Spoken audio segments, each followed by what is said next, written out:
नमस्कार मित्रांनो, माझं नाव राहुल. ही कथा त्यावेळीची आहे ज्यावेळी माझं शिक्षण पूर्ण झालेलं होतं आणि त्यातच 6 महिन्यापूर्वी माझं लग्न पण झालेलं होतं. आणि आता लग्न झाल्यापासून मला सारखं असं वाटायचं की किमान माझी आणि माझ्या बायकोची तरी जबाबदारी मी घेतली पाहिजे. त्यासाठी मी आता नोकरीच्या शोधामध्ये होतो. आता असंच एक दिवशी सकाळी मी पेपर वाचत बसलेलो होतो आणि पेपर वाचताना मी नेहमी नोकरी किंवा पाहिजेत अशा जाहिराती बघत असायचो. आणि आज पेपरमध्ये असेच पाहिजेतच्या जाहिराती बघत असताना त्यामध्ये मला एक ठिकाणी चांगली जाहिरात दिसली. एका मोठ्या हॉस्पिटलमध्ये वॉर्ड बॉयच्या नोकऱ्यासाठी जागा भरण्याचं काम चालू होतं. नोकरीसाठी संपर्क करण्यासाठी त्यांनी खाली 2 मोबाईल नंबर पण दिलेले होते. मी झटकन माझ्या मोबाईलवरून त्या दोन्ही मोबाईल नंबरमधल्या एका नंबरवर फोन लावला. पलीकडून फोन उचलला गेला.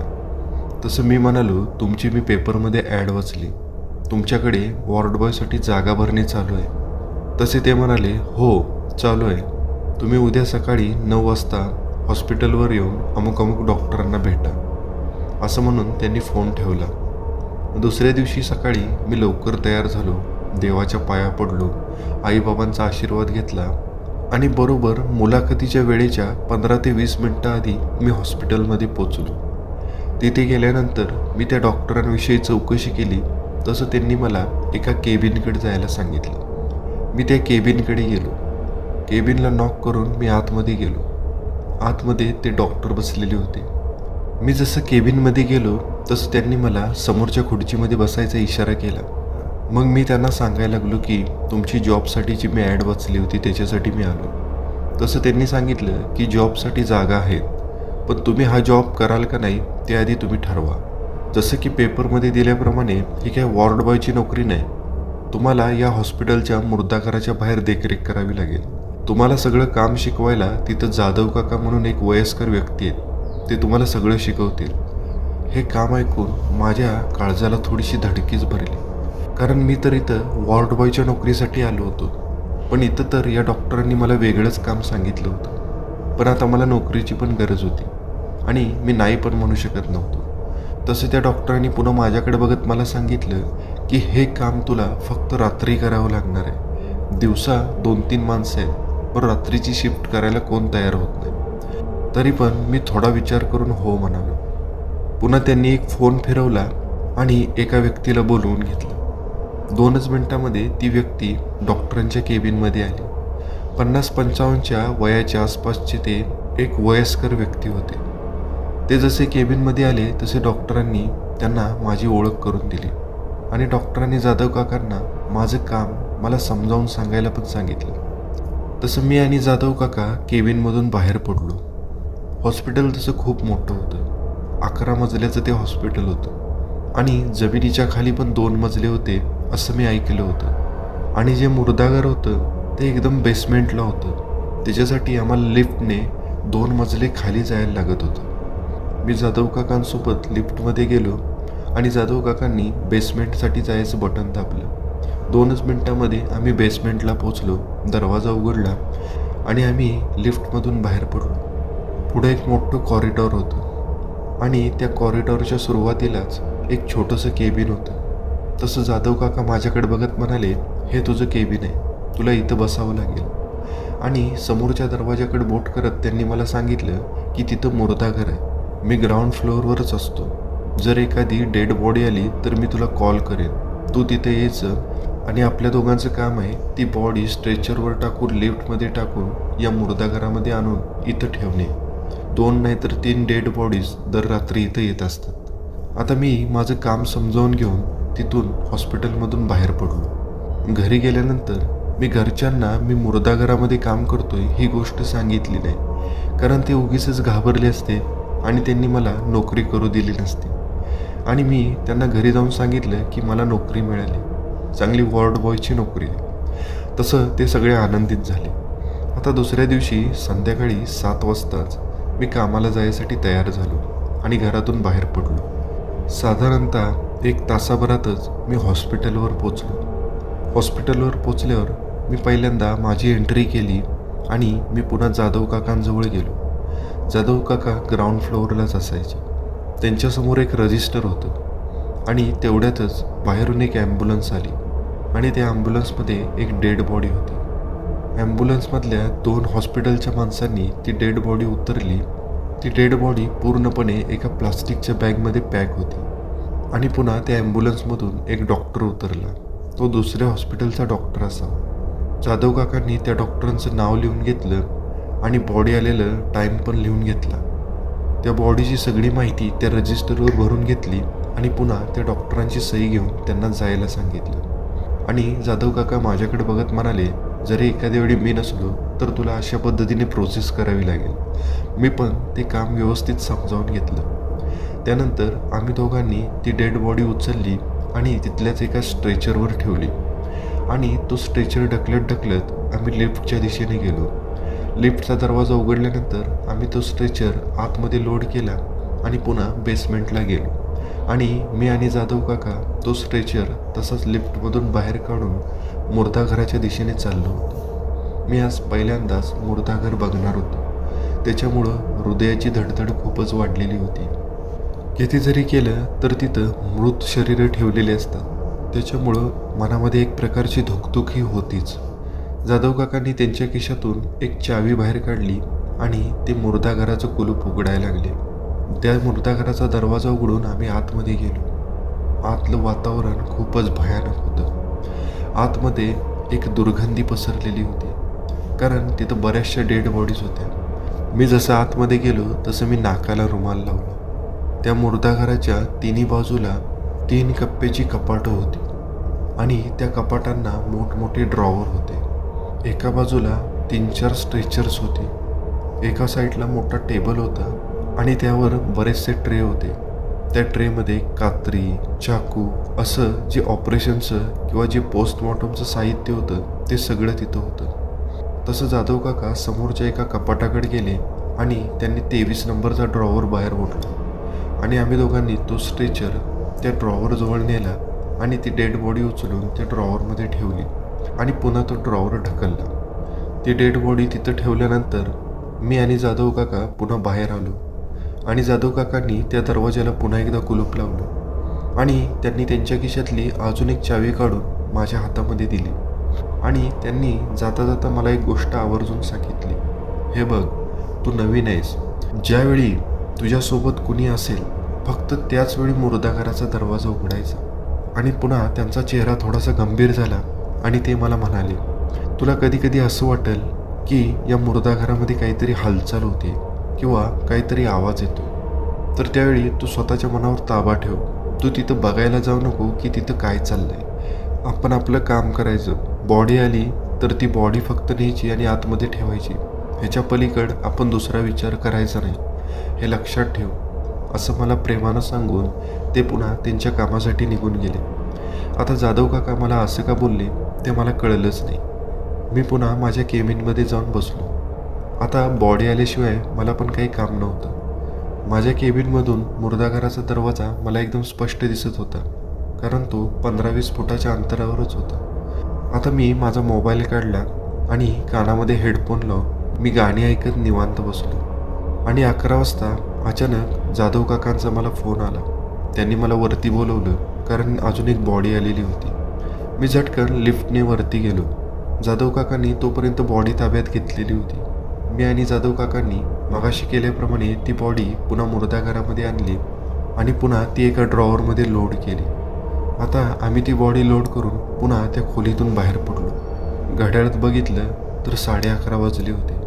जाधव काका पुन्हा निघून गेले आणि मी पुन्हा माझ्या केबिनमध्ये जाऊन बसलो. आता मला चांगली झोप लागायला लागली होती आणि मी आता खुर्चीवर बसून तसाच पेंगायला लागलो. पुन्हा अचानक 1-1.5 तासांनी मला जाग आली, कारण कसला तरी आवाज मला आला होता. मी उठून माझ्या मोबाईलमध्ये टाईम बघितला तर 1 वाजले होते आणि मी कसाचा आवाज आलाय याचा कानोसा घ्यायला लागलो. तर तो आवाज मुर्दाघरामधून येत होता. मी लक्ष देऊन ऐकायला लागलो तर मुर्दाघरातून मला आतमधली स्ट्रेचर जोरजोराने ढकलल्यासारखा आवाज येत होता. ती स्ट्रेचर धडाधड कशाला तरी धडकत होती आणि अचानक टेबलवरून काहीतरी पडल्यासारखं जाणवलं. तसं माझ्या लक्षात आलं की त्या टेबलवरच्या कात्री किंवा चाकू असणारा जो ट्रे असेल तो पडला असेल. पुन्हा मला असं वाटलं की आतमध्ये उंदरं वगैरे असतील आणि मी पुन्हा त्या आवाजाकडे दुर्लक्ष केलं. 1-10 मिनटं मी तसाच शांत बसलो. पण पुन्हा मात्र मला अजून एक आवाज आला. पण तो आवाज मात्र खूपच वेगळा होता. काहीतरी घुरघुरल्यासारखा आणि दरवाजा आतमधून ठोठवल्यासारखा आवाज होता. माझ्या काळजाचा ठोकाच चुकला. एवढ्या रात्री मुर्दा घरामधून दरवाजा कोण ठोठावत असेल? मला माझ्या कानावर विश्वासच बसत नव्हता आणि मला क्षणभर वाटलं की मला भ्रम झाला असेल. म्हणून मी त्याकडे दुर्लक्ष करायचा प्रयत्न करायला लागलो. पण पुन्हा एकदा जोरात आवाज आला. धाड धाड करून कोणतरी दरवाजावर जोरजोराने मारत होतं. मला काय करावं ते कळेना. मी पटकन माझा फोन उचलला आणि जाधव काकांना फोन लावला. पण जाधव काका फोन रिसीव्ह करत नव्हते आणि पुन्हा एकदा तो दरवाजा ठोठवलेला आवाज आला. तसे माझे पाय लटलट कापायला लागले. शरीर घामानं लथपथ झालं. पुन्हा अचानक मला वाटलं की मुर्दा घरामध्ये चुकून एखाद्या जिवंत व्यक्तीला आणलेलं असेल. डॉक्टरांकडून पण अशा चुका होऊ शकतात आणि मला वाटायला लागलं की त्या जिवंत व्यक्तीला आपण वाचवायला पाहिजे. नेमकं आतमध्ये काय परिस्थिती आहे ते एकदा आपण जाऊन बघितलं पाहिजे. आणि मी माझ्या खुर्चीवरून उठलो आणि हळूहळू चालत त्या मुर्दा घराच्या दरवाजाकडे निघालो. पण माझी अवस्था खूपच बिकट होती. दरवाजा उघडू की नको, उघडू की नको अशा द्विधा मनस्थितीत मी होतो आणि मी पुन्हा निर्णय घेतला की उघडूयाच. मी माझ्या खिशातली ती चावी बाहेर काढली आणि हळूच मी ती कुलपाला लावून तो दरवाजा उघडला आणि पुन्हा दरवाजाची कडी काढून दरवाजा आतमध्ये लोटला. आतमधल्या लाईट्स चालूच असायच्या. दरवाजा उघडून मी आतमध्ये गेलो आणि आतमध्ये बघायला लागलो तर आतमध्ये कुणीच नव्हतं. पण स्ट्रेचर्स मात्र जागेवरून हललेली होती. त्यातला एक स्ट्रेचर अजून पण हळूहळूपणे पुढं सरकत होतं आणि टेबलावरचं सगळं सामान खाली पडलेलं होतं. म्हणजे मला जो आवाज आला होता तो खरा होता. नक्कीच इथं हालचाल झालेली होती पण आतमध्ये मात्र कुणीच नव्हतं. तसं अचानक माझं लक्ष 23 नंबरच्या ड्रॉवरकडे गेलं, ज्या ड्रॉवरमध्ये आम्ही 8 वाजता एक डेड बॉडी इथं लोड केलेली होती. तो ड्रॉवर बाहेर ओढलेला होता. तसं माझ्या पायाखालची जमीनच सरकली, कारण हा ड्रॉवर आम्ही पूर्णपणे आत ढकलून बाहेरून लॉक केलेलं होतं. मग हा ड्रॉवर उघडला कसा? मी खूपच घाबरलो आणि मी त्या ड्रॉवरच्या दिशेने पुढं चाललो, कारण आतमध्ये डेड बॉडी आहे का नाही हे मला बघावं लागणार होतं. आणि मी त्या ड्रॉवरच्या जवळ गेलो आणि आतमध्ये बघायला लागलो तर ती डेड बॉडी तिथंच होती. पण त्या डेड बॉडीच्या वरची चेन मात्र उघडी होती आणि त्या डेड बॉडीचा चेहरा मला एकदम स्पष्ट दिसत होता. आणि मी आता जाधव काकांना ही गोष्ट सांगण्यासाठी लगबगीने बाहेर पडायचा प्रयत्न करायला लागलो. आणि मी जसं मागं वळून बघितलं तसं अचानक त्या रूममधली लाईट गेली. सगळीकडे काळा अंधार झाला आणि धाडकन त्या खोलीचा दरवाजा बंद झाला. मी भीतीने थडाथड उडायला लागलो. मी जोरजोराने ओरडायला लागलो. पण माझा आवाज आता बाहेर जाणं शक्य नव्हतं, कारण एकतर हे मुर्दाघर बेसमेंटमध्ये होतं, त्यामुळं माझा आवाज ऐकणारं पण कुणी नव्हतं. तसं हे एवढं मोठं हॉस्पिटल असल्यामुळं बॅकअपची सगळी सोय होती. पण आता कुणीतरी येऊन बॅकअप चालू केल्याशिवाय लाईट येणार नव्हती. मला काय करावं ते कळेना. आयुष्यामध्ये एवढं मी प्रथमच घाबरलो होतो. भीतीने मला भोवळच यायची बाकी राहिली होती. पण मी लगेच माझ्या मनावर ताबा मिळवला, कारण इथून बाहेर पडणं मला गरजेचं होतं. मी माझे किसे चापचायला लागलो. पण पुन्हा माझ्या लक्षात आलं की गडबडीमध्ये माझा मोबाईल पण माझ्या केबिनमध्येच राहिलेला आहे. आता मी ठरवलं कसं तरी चापचत आपण एका भिंतीला शोधूया आणि त्या भिंतीच्या आधारावर आपण दरवाजापर्यंत पोहोचूया.